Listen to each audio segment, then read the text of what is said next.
요즘 그 SK 하이닉스라든가 이쪽으로 좀 외국인의 그 수급이 좀 붙는 모양인데 어떻게 봐야 될까요? 진짜 매수세로 봐야 될지 또 많이 오르긴 했어요. SK 하이닉스도요, 최근에. 근데 어떻게 봐야 됩니까? 이 외국인의 매수세를 어떻게 해석을 할 것이냐? 좀 더 들어올 수 있을 것이냐? 아니면 이제 이것도 끝물이냐?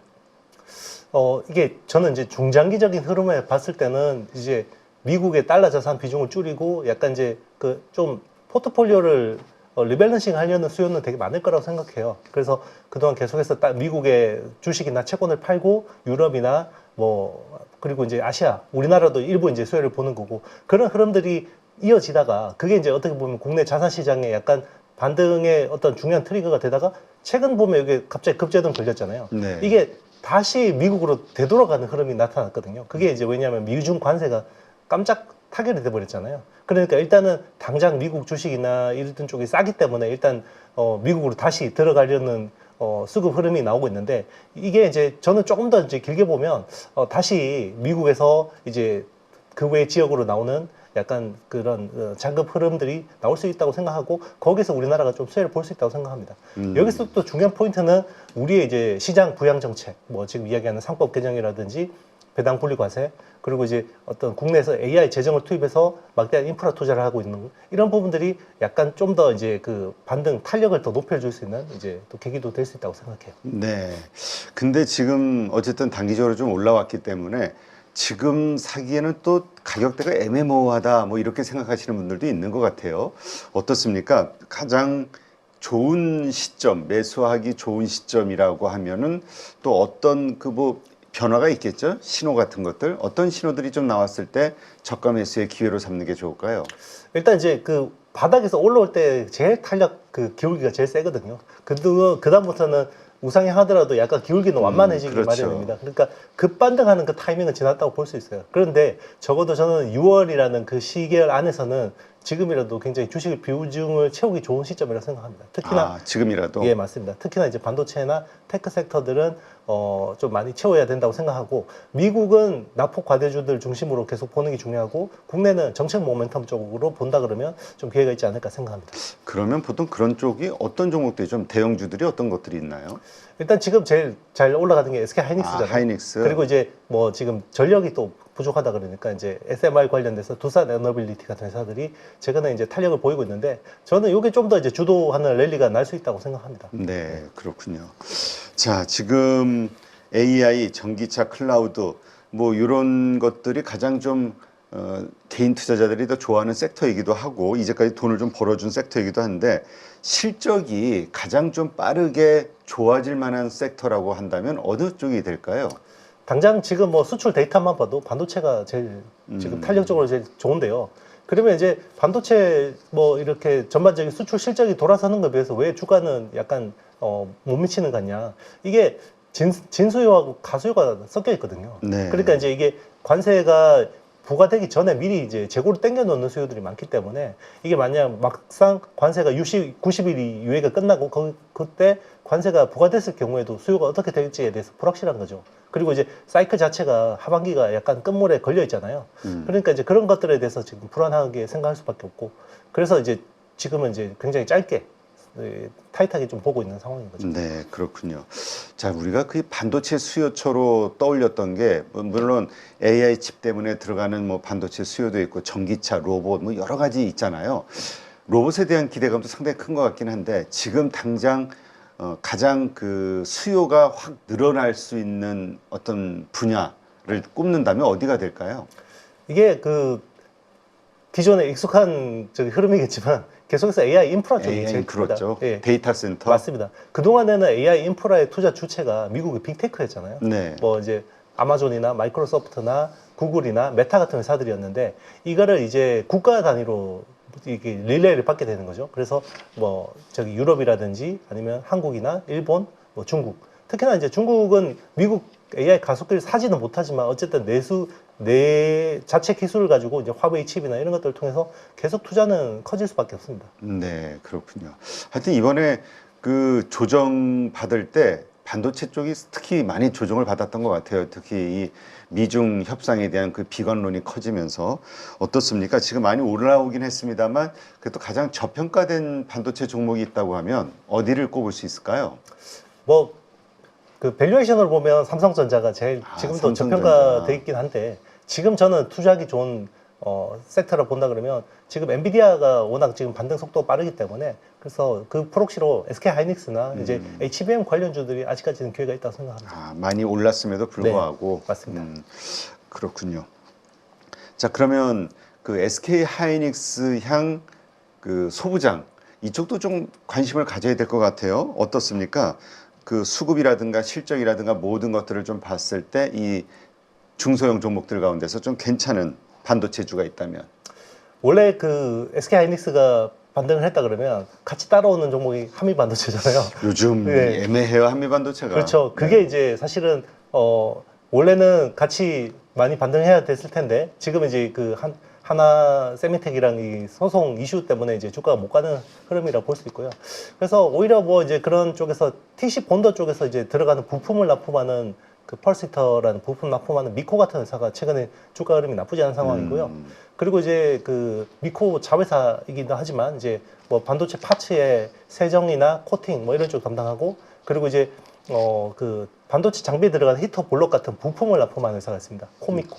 네. 코미코가 지금은 좀 이제 그런 쪽에서 실적 대비해서 좀 저평가돼 있다고 볼 수 있는데 사실 그 저평가 이유는 있어요. 원래 그 또 쪼개기 상장하려고 했었거든요. 미코 세라믹스를 그 알짜 자회사를 또 쪼개기 상장하려고 했는데 그게 지금 무산되는 분위기거든요. 그래서 오히려 주주들 반응 때문에. 맞습니다. 지금 그리고 또 어떤 정치권 분위기가 지금 그쵸. 그 쪼개서 또 상장할 수 있는 분위기가 아니기 때문에 괜찮다 싶으면은 그냥 뭐 이 오너 리스크가 큰 것 같아. 하여튼 제일 그 이상한 결정들 소액주주들의 그 어떤 이익과 반대되는 그런 행위들이 자꾸 나와서 자 하여튼 이런 것들이 자꾸 좀 누적이 되면서 이러면 안 된다라는 어떤 그 합의가 시장이 좀 이루어져야 될 것 같다는 생각이 드네요. 자, 하반기에 반도체 수요가 가장 먼저 턴질 가능성이 높은 산업군을 꼽는다면 어디가 될까요? 일단 지금 B2C 쪽은 사실 이게 이제 글로벌 경기 영향 그리고 관세라는 부분들이 굉장히 이제 불확실하잖아요. 그래도 제일 확실한 수요는 써버린 AI 쪽이긴 한데, 근데 이제 그 사실 AI 인프라 투자하더라도 미국의 빅테크 기업들이 의사 결정하는 속도하고 그리고 정부의 재정을 써서 투입하는 속도하고 이 차이가 날 수밖에 없잖아요. 그래서 그 사이에 약간 갭이 있을 것 같아요. 그게 네. 사실은 그 반도체 주가에서 굉장히 중요한 어떤 변수가 될 수 있을 것 같은데, 근데 뭐 확실한 수요처라고 보면 지금은 이제 뭐 중동이나 이런 쪽에서 뭐 지금 투자하는 대규모 투자, AI 인프라 투자, 서버리드 AI 쪽이 제일 확실할 것 같습니다. 네. 근데 지금 어떻습니까? 우리도 뭐 이런저런 공약들이 나오고는 있지만 어느 정도 우리도 그 투자가 이루어진다고 봐야 돼요. 우리 뭐 지난번에 뭐 몇만 개, 4만 개인가 뭐 구입하겠다 HBM 칩 뭐 이런 얘기도 있었던 것 같은데. 1만 장도 못 구했습니다. 네. 1만 장? 네, 지금 국내에 있는 그 엔비디아 그 H100 이상급 칩을 다 합쳐도 한 3,000장, 4,000장 밖에 안 되거든요. 다 끌어모아도. 그러니까 일단 이제 그 우리나라 이제 과기부가 일단은 긴급 재정을 편성해서 일단 엔비디아의 칩 1만 장이라도 땡겨오겠다고 이야기했고, 이번에 그 사우디아라비아하고 이제 갑자기 미국이 트럼프 대통령이 만나가지고 분위기 좋았잖아요. 네. 거기서 이제 GB300 칩을 확보한 게 1만 8천 장입니다. 아, 그래요. 예, 지금 뭐 이렇게 넉넉하게 엔비디아 칩을 받을 수 있는 상황은 아니죠. 그거 보면은 엔비디아는 뭐 계속 무슨 뭐 고점 논란이 있어도 어쨌든 그러니까 판매는 엄청 잘 되고 있는 상황으로 보긴 해야겠네요. 네, 여전히 그 공급자 우위 시장이긴 합니다. 그런데 이제 엔비디아 입장에서는 이제 그동안에 매출 총이익률이라는 게 거의 75% 이상 수준을 유지하다가 계속해서 이제 파운드리 가격이 오르고 그리고 이제 관세 불확실성 때문에 갑자기 중국의 H25를 못 팔게 되고 그게 55억 달러에 갑자기 손실로 잡히고 이런 부분들 때문에 이제 가격을 이번에 25%까지 올렸죠. 네. 그렇다면 뭐 SK 하이닉스도 같은 뭐 논리로 봐야 되는 거 아닌가요? 맞습니다. 그래서 사실 SK 하이닉스가 작년에 HBM3가 주력이었잖아요. 네. 그래서 D램 사업에서 이걸 반란해서 이익률이 얼마다라고 발표는 안 하는데 사실 이제 저희 같은 사람들이 또 이렇게 역산해 보잖아요. 그래서 HBM3가 작년에 수율이 한 70%가 안 됐고 그게 이제 팔면 마진율이 한 50% 정도로 추정이 됐거든요. 네. 근데 올해는 HBM3가 되면 오히려 마진율이 떨어질 거라고 대부분 예측을 했거든요. 근데 실제로 디램 사업에서 그걸 좀 분리해서 지금 보니까 대충 60%가 나와요. 아, 네. 마진율이 더 올라간 겁니다. 더 올라갔네. 네, 그 사이 근데 주가가 내렸죠. 그러니까 이제 이게 엔비디아 분위기가 좋아지니까 이 하이닉스가 급반등이 나는 거죠. 어떻게 봐야 됩니까? 얼마 안 됐죠. 모건 스탠리에서 아이스버그 저 빙하가 앞에 뭐 그 빙산의 일각 뭐 이런저런 그 부정적인 시각을 얘기했었잖아요. 어떻게 지금 상황 판단하고 있을지 모르겠네요. 그 당시에는 그게 맞았을 수도 있어요. 왜냐하면 중국 매출이 작년에 엔비디아가 판매한 게 171억 달러거든요. 네. 171억 달러면 엔비디아 전체 매출에서 14%입니다. 그러면 사실 이게 굉장히 영향이 클 수밖에 없잖아요.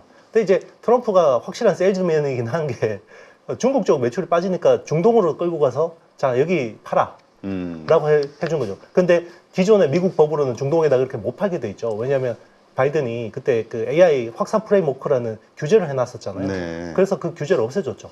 네. 그래서 중동에 팔 수 있게 열어준 거죠. 그러니까 중국을 대체할 수 있는 시장을 중동으로 열어준 겁니다. 네. 근데 또 그런 걱정들도 많이 하던데 중동으로 보내면 거기를 통해서 중국으로 들어간다.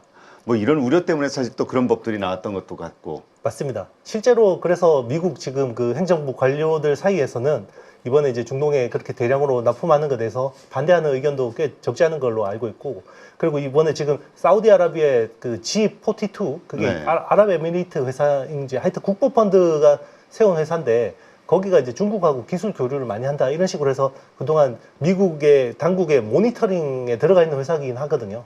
이제 그런 것들은 트럼프가 크게 신경을 안 쓰기 때문에 제가 보기에는 하여튼 뭐 자기 마음대로 하는 사람이니까 그렇죠. 그런 하여튼 이런 것들이 반복되니까 이제 뭐 트럼프에 대한 입만 쳐다볼 수밖에 없고 또 트럼프의 그 행위 어떤 일들이 벌어질지 모르니까 이게 불확실성을 키우는 행위 같기도 하고. 네, 맞습니다.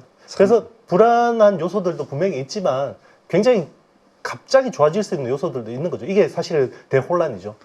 그러니까 어떻게 그 말을 믿어야 되나? 주식을 사야 될 때다. 더 크게 오를 것이다. 이 말을 믿어야 될까요?